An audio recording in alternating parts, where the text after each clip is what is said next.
When you think of the Rainbow Valley, you might imagine a place of colors, flowers, and life. But on Mount Everest, names are deceiving. Located just below the summit, at over 8,000 meters, lies a place where colors never fade.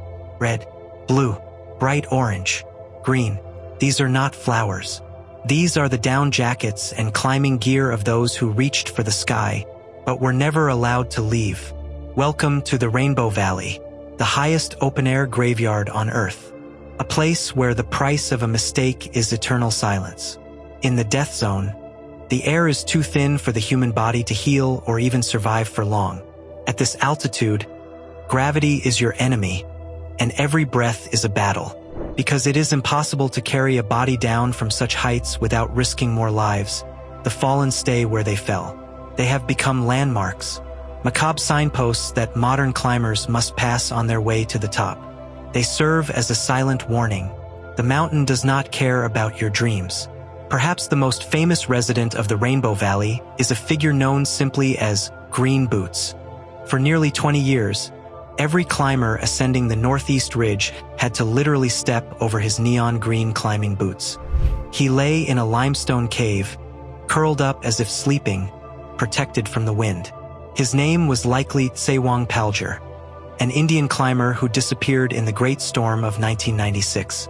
He wasn't a legend or a ghost. He was a son, a brother, a police officer.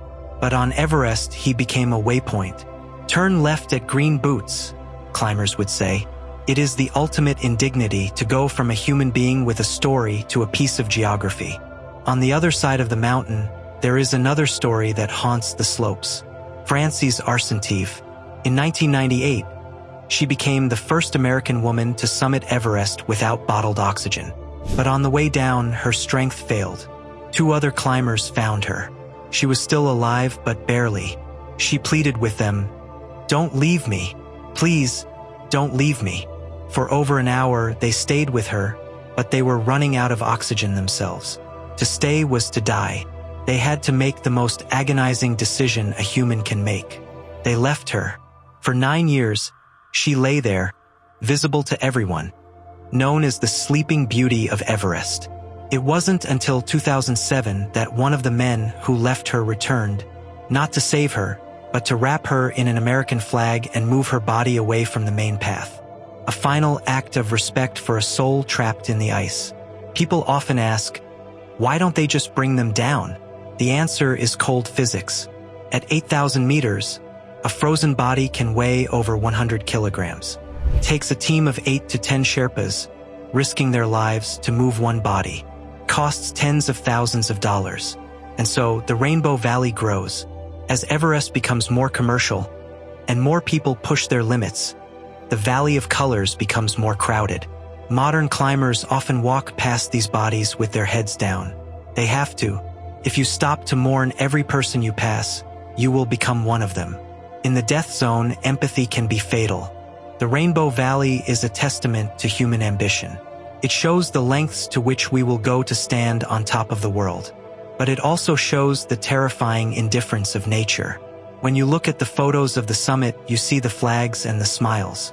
But the cameras rarely point down. They rarely show the path through the Valley of Colors. The mountain remains beautiful. The snow remains white. But beneath that white blanket lies the history of everyone who tried. And the colors of the Rainbow Valley will remain bright, long after their names are forgotten. Every year, new climbers arrive at base camp. They have the best gear, the best guides, the best training, but they all must pass through the same graveyard. The story of the Rainbow Valley isn't just about death. It's about the reality of risk. It reminds us that the summit is only a halfway point. Because no matter how high you climb, the goal isn't just to touch the sky.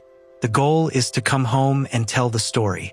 Because in the Rainbow Valley, the stories are written in the snow, and the snow never forgets.